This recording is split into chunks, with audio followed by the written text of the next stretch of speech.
Like பண்ணி comment பண்ணி subscribe பண்ணுங்க உறவுகளை. என் காதலின் உயிர் நீயே நிறைவு பகுதி. பிசினஸ் எதிரியா என்று கேள்விகளை அடுக்கிக் கொண்டே போனாள். ஆனால் அவளின் எந்த கேள்விக்கும் விஸ்வநாதனிடமிருந்து எந்த பதிலும் வரவில்லை. விஸ்வநாதன் நந்தினியை பார்த்து நீ யார் என்ற கேள்வி கேட்டார். நான் யாருன்னு உங்களுக்கு தான் தெரியுமே, பிறகு இது என்ன கேள்வி என்று.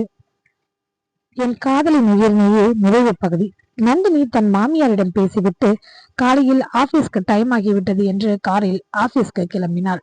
நந்தன் கார் டிரைவரிடம் எப்போதுமே நந்தினியை அழைத்து போகும்போது மிக மிக கவனமாக வண்டி ஓட்ட வேண்டும், எங்கேயும் நிறுத்தக்கூடாது, நந்தினிக்கு பாதுகாப்பு ரொம்ப முக்கியம் என்று சொல்லியிருந்தான்.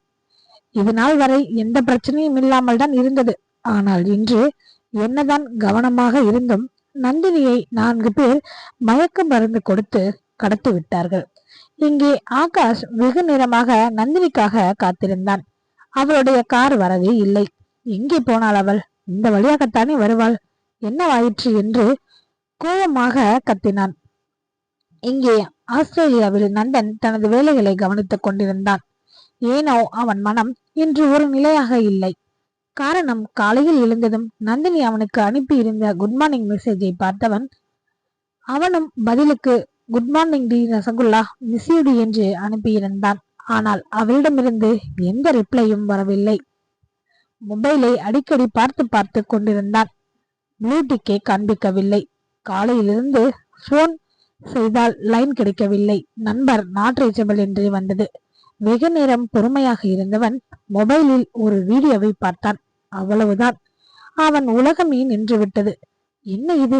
இதற்கு மேல் இங்கு இருக்கக்கூடாது, உடனே இந்தியா கிளம்ப வேண்டும் என்று நினைத்தவன் தனது வேலைகளை கேன்சல் செய்து ஏர்போர்ட் நோக்கி புறப்பட்டான்.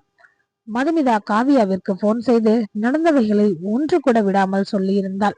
அவ்வளவுதான், காவியா மதுமிதாவை திட்டி தீர்த்தாள். உன்னையெல்லாம் இந்த ஒரு சின்ன வேலையை கூட சரியா செய்ய முடியல, நீ எல்லாம் வேஸ்ட், எதற்கும் லாய்க்கில்லாதவள், உன்னை போய் நான் நம்பினேன் பார், என்னை சொல்ல வேண்டும் என்று சொன்னவள் நானே வருகிறேன் அங்கே, என்னால் தான் அவர்கள் இருவரையும் பிரிக்க முடியும் என்று கூறினாள்.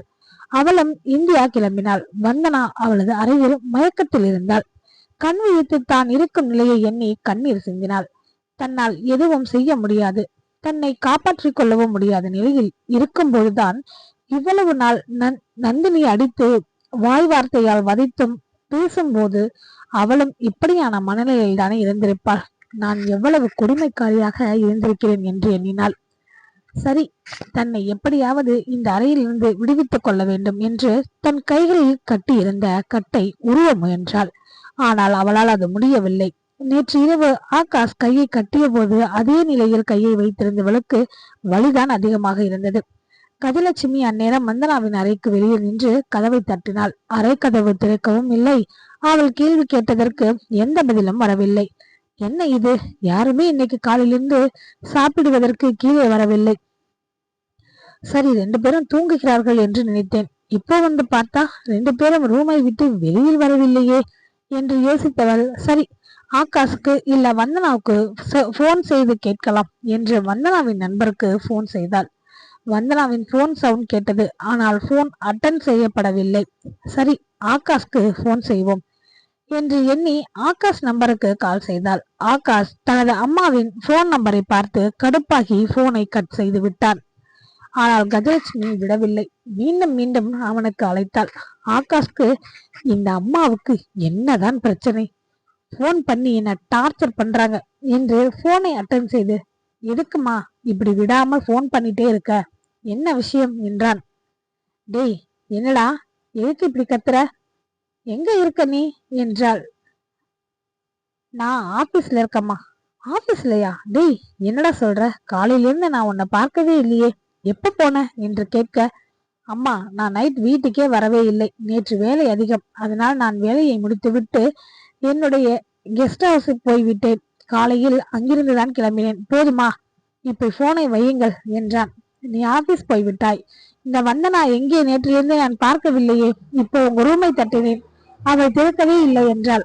அம்மா, அவ அவங்க அம்மா வீட்டுக்கு போனா, இன்னும் வந்திருக்க மாட்டா, நீங்க போய் உங்க வேலையை பாருங்க என்று கோபமாக கத்தினான். என்னடா புதுசா என்கிட்ட குரல் உயர்த்தி பேசுற, உன் பொண்டாட்டியோட போன் உள்ளதான் இருக்கு, அவன் நேத்தே வந்துட்டான்னு நினைக்கிறேன். நீ சும்மா என்கிட்ட கத்தாத, சீக்கிரம் வீட்டுக்கு வா என்றாள். அவள் பேச பேச ஆகாஷ்க்கு கோபம் அதிகமானது. ஐயோ, இந்த வந்தனாவ நேற்றே கொண்டிருக்கணும். அவ போன வீட்டுல வச்சது தப்பா போச்சு. இதெல்லாம் இந்த அம்மாவை எப்படியாவது சமாளிக்கணும்.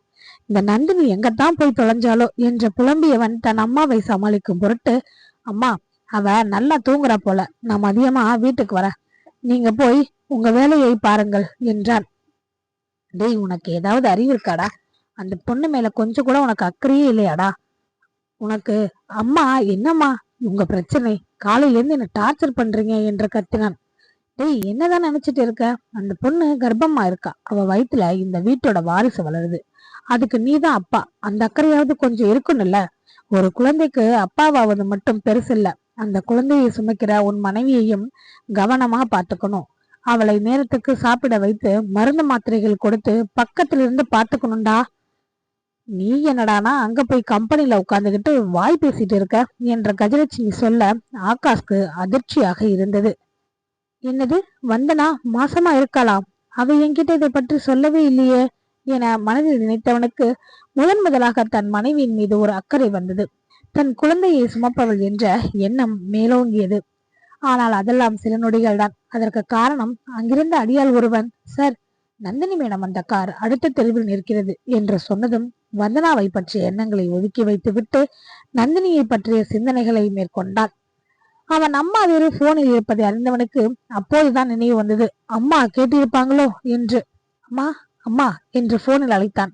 எதிர்புறம் கஜலட்சுமி சொல்ல, ஆகாஷ், எதுக்கு அந்த நந்தினியை பற்றி பேசிக் கொண்டிருக்கிறாய்? என்ன விஷயம்?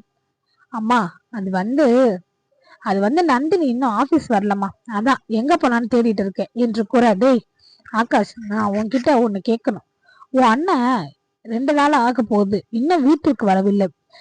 அந்த வேலைக்காரிடம் கேட்டால் திமிராக பதில் சொல்கிறாள் என்றாள். அம்மா, அண்ணன் வேலை விஷயமாக வெளிநாடு சென்றிருக்கிறார். அவர் வருவதற்கு 4-5 நாட்கள் ஆகும்.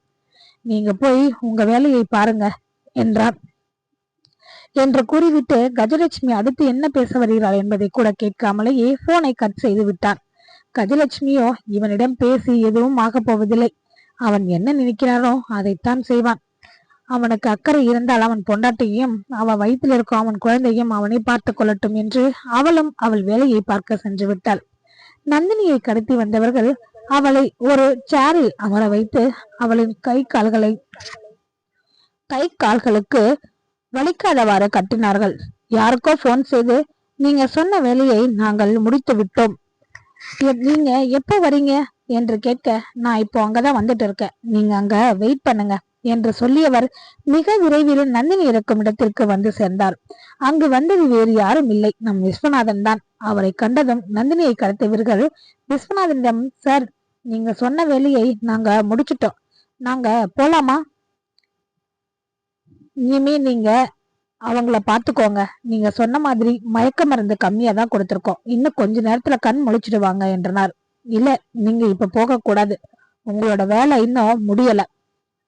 எனக்கு அந்த பொண்ணு கிட்ட நிறைய கேள்விகள் கேட்கணும். அப்புறம் அவ மயக்கத்தில் இருக்கும்போது அவளுக்கு பிளட் எடுக்கணும். பிளட் எடுக்கணுமா? எதுக்கு சார், சொல்லுங்க என்று கேட்டனர். அவர்களை பார்த்தவர், அதற்கு காரணம் இருக்கிறது, நான் அந்த காரணத்தை பிறகு சொல்கிறேன் என்று ஒரு மருத்துவரை தன் கூடவே அழைத்து வந்திருந்தார். விஸ்வநாதன் அந்த மருத்துவரை அழைத்து கொண்டு நந்தினி இருக்கும் இடத்திற்கு சென்றார்.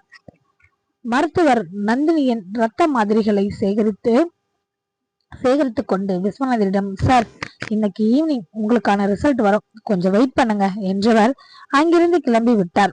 நந்தினிக்கு லேசாக விழிப்பு வந்தது. கொஞ்சம் கொஞ்சமாக கண்ணை திறந்தாள்.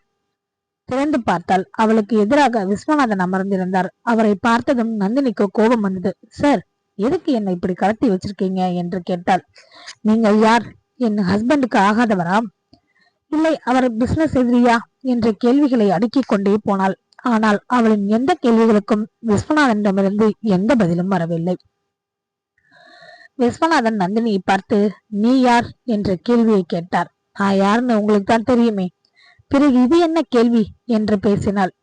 நீ யாருன்னு எனக்கு தெரியும், ஆனால் என்று அவர் சொல்ல வருவதற்குள் நந்தினி இடைமறித்து, நான் நந்தினி, தி கிரேட் நம்பர் 1 பிசினஸ்மேன், நந்தனின் மனைவி நந்தினி என்று சொன்னாள். விஸ்வநாதனுக்கு சிரிப்பு தான் வந்தது. என்ன சிரிக்கிறீங்க? என்ன கிண்டலா என்று கேட்டாள். ஐயோ, நீ என்ன சின்ன பிள்ளையாகவே இருக்கமா? நீ நந்தனின் மனைவி என்று எனக்கு தெரியும். ஆனால் நான் கேட்கும் கேள்வி, நீ நந்தனை திருமணம் செய்வதற்கு முன்பு யார்? இவர் எதற்கு இந்த கேள்வியை கேட்கிறார்? என்னவாக இருக்கும் என்று நந்தினி யோசித்தாள். நந்தனை திருமணம் செய்வதற்கு முன்பு நான் ஒரு அனாதை என்றால் சற்றும் யோசிக்காது. ஏனோ அவள் அனாதை என்று சொன்னது விஸ்வநாதனின் மனது வலித்தது. சரி, எனக்கு உன்னுடன் ஆர்குமெண்ட் செய்து சண்டை போடுவதில் விருப்பமில்லை. எதுவாக இருந்தாலும் இன்று ஈவினிங் பேசிக்கொள்ளலாம். நான் இப்போது உனக்கு தேவையான சாப்பாடு எடுத்து வந்திருக்கிறேன், அதை முதலில் சாப்பிடு என்றார். சார், எனக்கு அதெல்லாம் வேண்டாம். என்னை ஏன் கடத்தி வைத்திருக்கிறீர்கள்? என்னை விட்டு விடுங்கள். நான் என் கணவரிடம் செல்ல வேண்டும். அதுவும் இல்லாமல் இப்போது அவர் ஊரில் இல்லை. என்னை நம்பித்தான் அவருடைய கம்பெனியை என்னிடம் ஒப்படைத்து இருக்கிறார். அவர் வரும் வரை நான் தான் அதற்கு பொறுப்பு. பிளீஸ் சார், என்னை விடுவித்து விடுங்கள் என்று கெஞ்சினாள். விஸ்வநாதனிடமிருந்து எந்த விதமான பதிலும் அவளுக்கு கிடைக்கவில்லை. நந்தனுக்கு பிளைட் டிக்கெட் கிடைப்பதற்கு சற்று தாமதமானது. ஆனால் காவியா நந்தனுக்கு முன்னதாகவே பிளைட் ஏறிவிட்டாள். இந்தியாவுக்கு வந்து கொண்டிருந்தாள். நந்தன் 2 மணி நேரம் தாமதமாக தான் பிளைட் ஏறியிருந்தான். காவியாவும் நந்தனும் இந்தியாவிற்கு வந்து கொண்டிருந்தனர். இருவரின் மனதையும் வேறு வேறாக இருந்தது. இதுதான் சரியான நேரம். எனக்கு அந்த வேலைக்காரியை நந்தனிடமிருந்து பிரித்து எப்படியாவது இந்த முறை நந்தனை அடைந்தே ஆக வேண்டும் என்று நினைத்து கொண்டாள். நந்தன் தன் மனைவிக்கு என்ன ஆனது, என்ன பிரச்சனையோ, எங்கோ மாட்டிக்கொண்டாள்.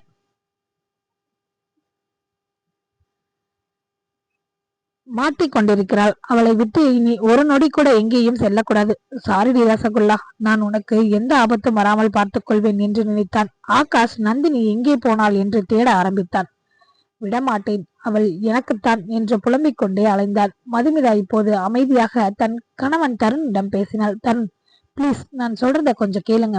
எனக்காக இல்லைனாலும் உங்களுக்காகவாது என்னோட ஹாஸ்பிட்டல் வாங்க. நாம போய் என்னன்னு செக் பண்ணலாம். என்னால உங்களை விட்டு எங்கேயும் போக முடியாது. நீங்க எனக்கு வேணும். நான் உங்களை ரொம்ப லவ் பண்றேன் என்றாள். ஏய், என்னடி புதுசா லவ் எல்லாம் சொல்ற? நீதான் என்னோட அந்த பிசினஸ் எதிரி நந்தனை தானே விரும்பின. இப்ப என்ன விரும்புகிறேன் என்று சொல்கிறாய் என்று கேட்டான். ஐயோ, இந்த விஷயம் எப்படி இவருக்கு தெரிந்தது என்று மதுமிதாவின் கண்களில் கண்ணீர் பெருகியது. அதுதாங்க நான் என் வாழ்வில் பண்ண முதல் தப்பு என்று கல்லூரி காலத்தில் நடந்த எல்லாத்தையும் சொல்லி முடித்தாள். கடைசியாக அவள் நந்தனை ஒருபோதும் விரும்பவில்லை என்பதை மட்டும் தெளிவாக சொல்லியிருந்தாள். அதுபோல் காவியா வந்து பேசியது, அதன் பிறகு அவள் செய்தது எல்லாம் சொல்லி தருணிடம் மன்னிப்பு கேட்டாள். தருணம் இப்போது பிசினஸில் எந்த பிரச்சனையும் இல்லாமல் நன்றாக செல்வதால் அவனும் அவனை சற்று மாற்றிக்கொண்டான். அதனால்தான் இப்போது மது பேசுவது அனைத்தையும் பொறுமையாக கேட்கிறான். மது, பணம் வாழ்க்கையில் தேவைதான். ஆனால் அதைவிட உறவுகளுக்கு மதிப்பு அதிகம். நீ நந்தனை பொய்யாக காதலித்து ஏமாற்றியது மிகப்பெரிய தவறு. அதற்காக நீ அவனிடம் மன்னிப்பு கேட்க வேண்டும். எனக்கு அவன் பிசினஸ் எதிரிதான், இருந்தாலும் சக மனிதன் அவன். நீ அவனிடம் மன்னிப்பு கேள். நான் உன்னுடன் ஹாஸ்பிட்டல் வருகிறேன் என்று கூறினான். மதுவும், ஆமாங்க, நானும் என்னோட தவறை உணர்ந்துட்டேன். நான் நந்தனை ஏமாற்றியதால் தான் எனக்கு குழந்தை இல்லாமல் போச்சுன்னு எனக்குள் ஒரு எண்ணம் வந்தது. அதனால்தான் அந்த காவியா சொன்னதை நான் செஞ்சேன். ஆனால் என்னால் உண்மையை கூறி அவங்களை பிரிக்க முடியும் என்று அவள் நினைச்சா. நானும் நந்தினி கிட்ட போய் எல்லாத்தையும் சொன்னேன். ஆனால் அவள் எதையும் பெருசா எடுத்துக்கல. பாசிட்டிவா நந்தனுக்காக என்கிட்ட பேசினா. ஒருவேளை நந்தினி நான் சொன்னதை நினைச்சு பிரிஞ்சு போக நினைத்திருந்தா நானே அவகிட்ட எல்லா உண்மையும் சொல்லி இருப்பேன் என்றவள், சரி வாங்க, நாம போய் நந்தினி கிட்ட முதல்ல மன்னிப்பு கேட்கிறேன் என்று இருவரும் நந்தினியை காண கிளம்பினார்கள். நேரம் ஓடிக்கொண்டே சென்றது. நந்தன் இந்தியா வந்து தன் வீட்டை முதலில் அடைந்தான். அவனை பார்த்த கஜலட்சுமி, என்ன இவன் இன்னைக்கே வந்திருக்கான் என்று யோசித்தாள். வீட்டிற்கு வந்த நந்தன் வேகமாக மாடிப்படிகள் ஏறியவன் ஆகாஷின் அறை கதவை உடைத்துக் கொண்டிருந்தான். கதவை உடைக்கும் சத்தம் கேட்டு கஜலட்சுமியும் பாண்டியனும் வந்தார்கள். எதுக்கு இப்படி கதவை உடைக்கிறாய் என்று கேட்க அவர்கள் இருவரையும் திரும்பி பார்த்து தீயாக முறைத்தான். அவ்வளவுதான். அவர்கள் இருவரும் வாயை மூடிக்கொண்டனர். தன் பலம் கொண்டு எட்டி உதைத்தான் நந்தன். கதவு திறந்து கொண்டது. கஜலட்சுமி உள்ளே கண்ட காட்சியில் மிரண்டு விட்டாள். என்ன இது? வந்தனாவை இப்படி கட்டி வைத்திருக்கிறான்? அந்த ஆகாஷ் எதற்கு என்று கேட்டுக்கொண்டே உள்ளே நுழைந்து அவசர அவசரமாக வந்தனாவின் கட்டுகளை அவிழ்த்துவிட்டு அவளின் முகத்தேடி தண்ணீரை தெளித்தாள். நந்தன் உடனே மருத்துவர் வர வைத்திருந்தான். மருத்துவர் விரைந்து வந்து வந்தனாவிற்கு ட்ரீட்மெண்ட் செய்ய மேற்கொண்டார். வந்தனாவும் மருந்துகளின் வீரியத்தில் மீண்டும் முறங்க ஆரம்பித்தாள். நந்தன் கஜலட்சுமியை பார்த்து, எங்க அந்த ஆகாஷ் என்று கோபமாக கேட்டான். கஜலட்சுமிக்கு நந்தனின் கோபம் பற்றி நன்கு தெரியும். அதனால் உடனே பதில் கூறினாள், ஆபீஸ்ல இருக்கான் என்று. ஆகாஷை எதுவும் பண்ணிடாத நந்தன். அவன் ஏதோ வந்தனாவை செய்தான் என்று நானே கேட்கிறேன் என்றாள் கஜலட்சுமி. நீங்க அவனை பற்றி கேட்டதும் உடனே சொல்லிடவா போகிறான் அந்த பொறுக்கி என்று கத்தினான் நந்தன். அவன் ஏதோ கோபத்தில் அப்படி செஞ்சு இருப்பான். அதுக்காக அவனை பொறுக்கி எல்லாம் திட்டாதே என்று ஆகாஷ்க்கு சாதகமாக கஜலட்சுமி பேச, அந்த பொறுக்கி பற்றி உங்களுக்கு என்ன தெரியும்? அவன் என்ன வேலை பார்த்து வச்சிருக்கான்னு உங்களுக்கு தெரியுமா? அவன் என் கையில கிடைக்கட்டும், அதுக்கப்புறம் இருக்கு அவனுக்கு. என் நந்தினிக்கு மட்டும் அவனால் ஏதாவது ஆச்சு, தம்பியெல்லாம் நான் பார்க்கவே மாட்டேன். அவனை நானே கொன்னுடுவேன். டேய், அவனால உன் பொண்டாட்டிக்கு என்ன ஆக போகுது? அவனோட பொண்டாட்டியை தானே கட்டி வச்சிருந்தான் என்ற கஜலட்சுமி கூற, நந்தனோ அவனுக்கு இருந்த கோபத்தில் கஜலட்சுமி என்று வீடே அதிர கத்தினான். என்ன, உன் பையனுக்கு சப்போர்ட் பண்றியா? அவனோட பொண்டாட்டிய அவன் ஏன் இந்த மாதிரி பண்ணி வச்சிருக்கான்னு உனக்கு தெரியுமா? தெரியாதுல்ல, இதோ பார் என்ற தனது மொபைலில் இருந்த வீடியோவை காண்பித்தான். அதில் ஆகாஷ் அன்று இரவு வந்தனாவிடம் வாக்குவாதம் செய்தது. நந்தினியை அடையத்தான் உன்னை திருமணம் செய்வேன் என்று. என் அண்ணன் ஊரில் இல்லை, இப்போதுதான் நந்தினியை நெருங்கப் போகிறேன் என்று அவன் பேசியது அனைத்தும் அந்த வீடியோவில் இருந்தது. அன்று வந்தன ஆகாஷ் நந்தினியிடம் தவறாக பேசிய பிறகு அவன் ரூமிற்கு வந்ததும் அதை பற்றி கேட்டால் அவன் தன்னை ஏதாவது செய்து விடுவானோ என்று பயந்தாள். பின் இதை அத்தையிடம் சொல்லிவிடலாம் என்று நினைத்தாள். தான் சென்று இவன் தவறானவன் என்று சொன்னால் யாரும் நம்ப மாட்டார்கள். அதனால் நானும் அவன் பேசுவதை அவனுக்கே தெரியாமல் வீடியோ எடுத்து அதை நந்தன் மாமாவுக்கு அனுப்பிவிட வேண்டும் என்று யோசித்தாள். அதே போல் அவர்கள் இருவரும் பேசுவதை வீடியோ எடுத்தாள். சண்டையின் போது வந்தனா போன் செய்ததாக போன் எடுத்த போது அந்த வீடியோவை நந்தனுக்கு அனுப்பிவிட்டாள். நந்தன் தான் வந்தனாவின் நம்பரில் வந்த வீடியோவை பார்த்து அவன் பெரிதாக எடுத்துக்கொள்ளாமல் விட்டுவிட்டான். ஆனால் நந்தினியிடமிருந்து எந்த விதமான பதிலும் வராமல் போகவே நந்தனுக்கு வந்தனாவின் மீது சந்தேகம் வந்தது. ஒருவேளை இவள்தான் நந்தினியை ஏதாவது செய்திருப்பாளோ என்று. அதனால்தான் நேற்று அவள் அனுப்பிய வீடியோவை ஞாபகம் வந்து உடனே அந்த வீடியோவை ஓபன் செய்து பார்த்தான். அதை பார்க்க பார்க்க ஆகாஷின் மீது கொலைவெறி உண்டானது. இவனுக்கு எவ்வளவு தைரியம் இருந்தால் என்னுடைய நந்தினியை பற்றி இப்படி நினைத்திருப்பான்? இவனை பற்றி எனக்கு நன்றாக தெரியும். இருந்தாலும் என்னிடம் வைத்துக் கொள்ள மாட்டான் என்றுதான் நினைத்திருந்தேன். அண்ணனின் மனைவி அண்ணி என்று நினைப்பான். தவறாக எதுவும் செய்து விட மாட்டான் என்று நினைத்திருந்தேன். தவறாக போய்விட்டது. இனி என் நந்தினியின் மீது இவன் பார்வை படவே கூடாது என்று நினைத்தவன் அதற்கு மேல் அங்கு இருக்க முடியாமல் இந்தியா கிளம்பி விட்டான். வசந்துக்கும் கால் செய்தான். வசந்த் நந்தனிடம் நந்தினி இன்னும் ஆபீஸ் வரவில்லை என்று கூறினான். சரி வசந்த், அவள் ஏதாவது வேலையாக கூட சென்று இருக்கலாம். அதனால் நீ ஆபீஸ்லே இரு. அவ வந்தா எனக்கு உடனே தகவல் சொல்லு என்றும் சொல்லியிருந்தான். இப்போது ஆகாஷ் பேசிய வீடியோவை கஜலட்சுமி மற்றும் பாண்டியனிடம் காண்பித்தான். பாருங்க உங்க பிள்ளையோட லட்சணத்தை. என் மனைவி வேணுமாம் அவனுக்கு. அம்மாவாக நினைக்க வேண்டிய அவளை எப்படி அடைய நினைக்கிறான்? உங்கள் வளர்ப்பு உங்களை விட கேவலமாக இருக்கிறது. அம்மா, நீங்க இந்த மதுமிதாவை என்னிடமிருந்து பிரிப்பதற்காகத்தானே அவளுக்கு உதவினீர்கள். அதற்கான காரணம் என்னவென்று தெரியும். அதே போல் அந்த காவியாவை எனக்கு திருமணம் செய்து வைக்க பிளான் செய்தீர்கள். அதற்கான காரணமும் எனக்கு நன்றாக தெரியும்.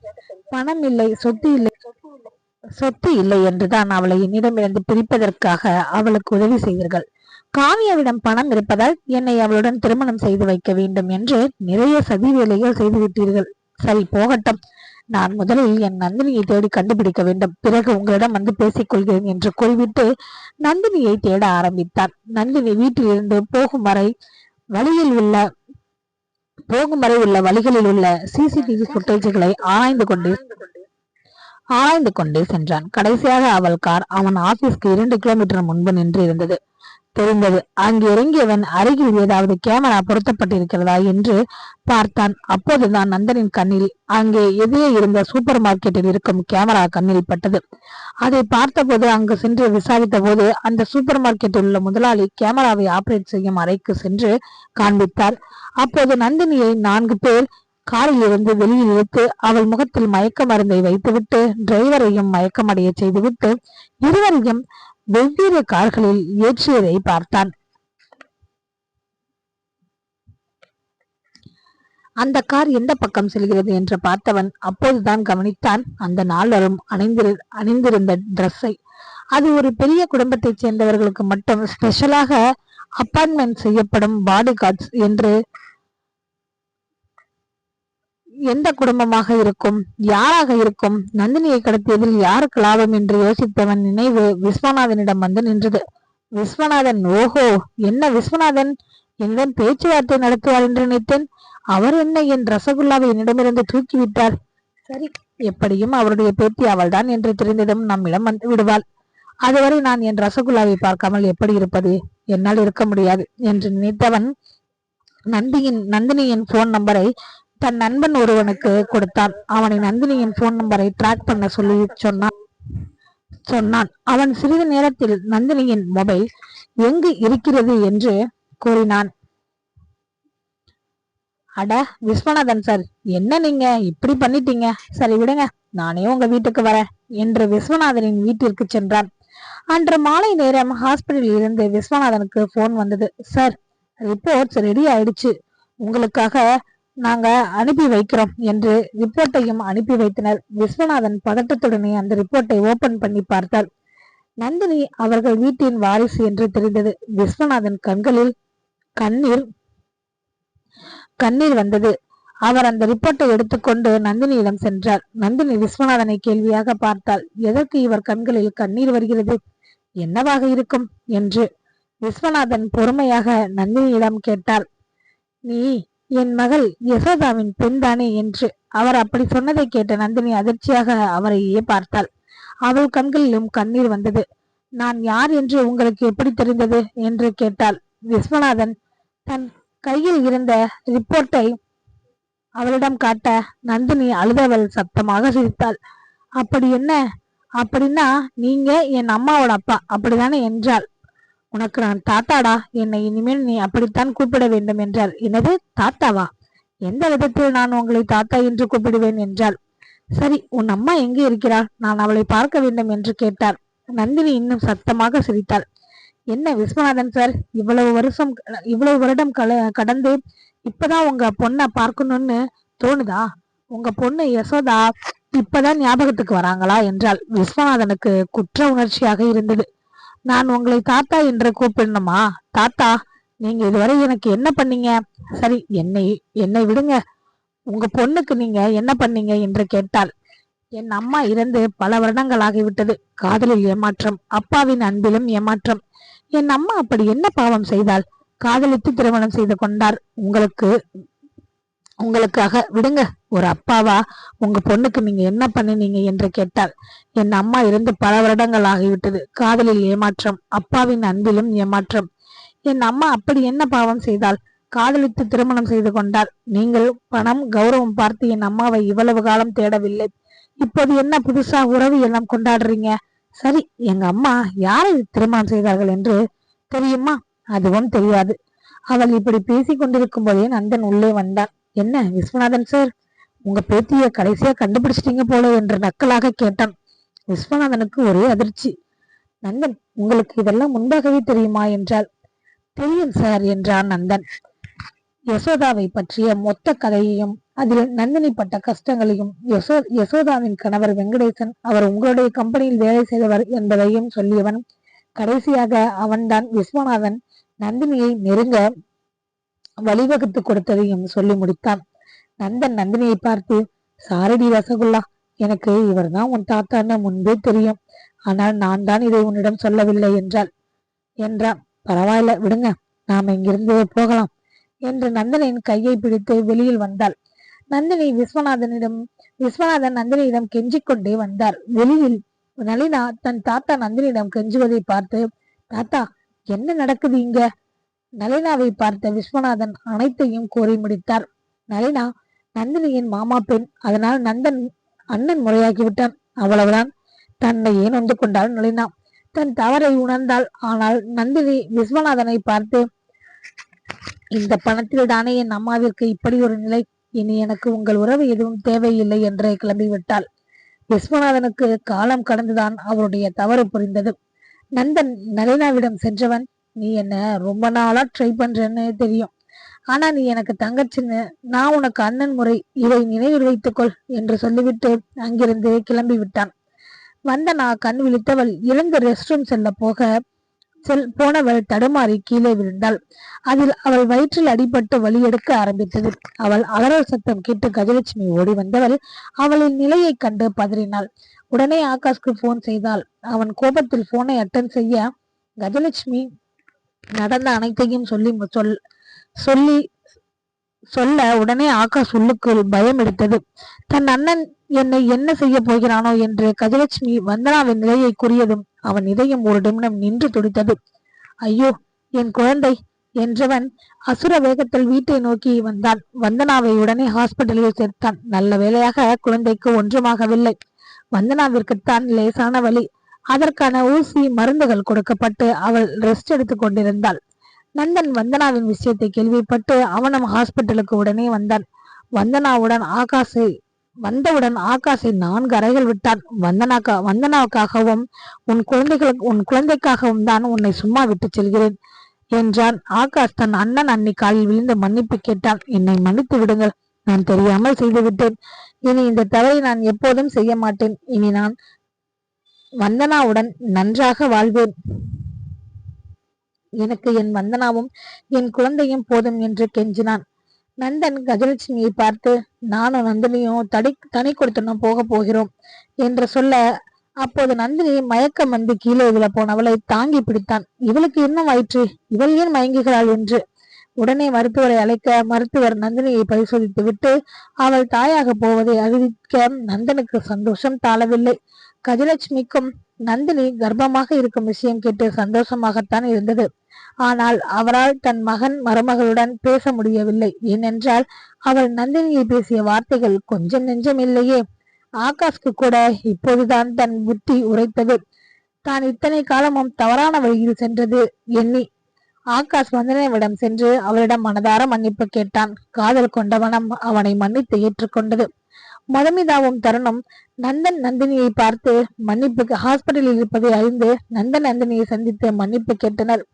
காவியாவோ ஏர்போர்ட்டில் இருந்து காரில் வரும் வழியிலே ஆக்சிடென்ட் ஆகி அங்கேயே இறந்து விட்டாள். இக்கதையில் வரும் வெங்கடேசன், மதுமிதா, கஜலட்சுமி, ஆகாஷ், காவியா, விஸ்வநாதன் அனைவரும் பணம், கௌரவம் என்ற பிடியில் சிக்கி தாங்கள் வாழ வேண்டிய நல்வாழ்வை தொலைத்து விட்டனர். வாழ்க்கை ஒரு முறையே, அதை நமக்கு பிடித்தது போல பிடித்தவர்களோடு சந்தோஷமாக வாழ வேண்டும்.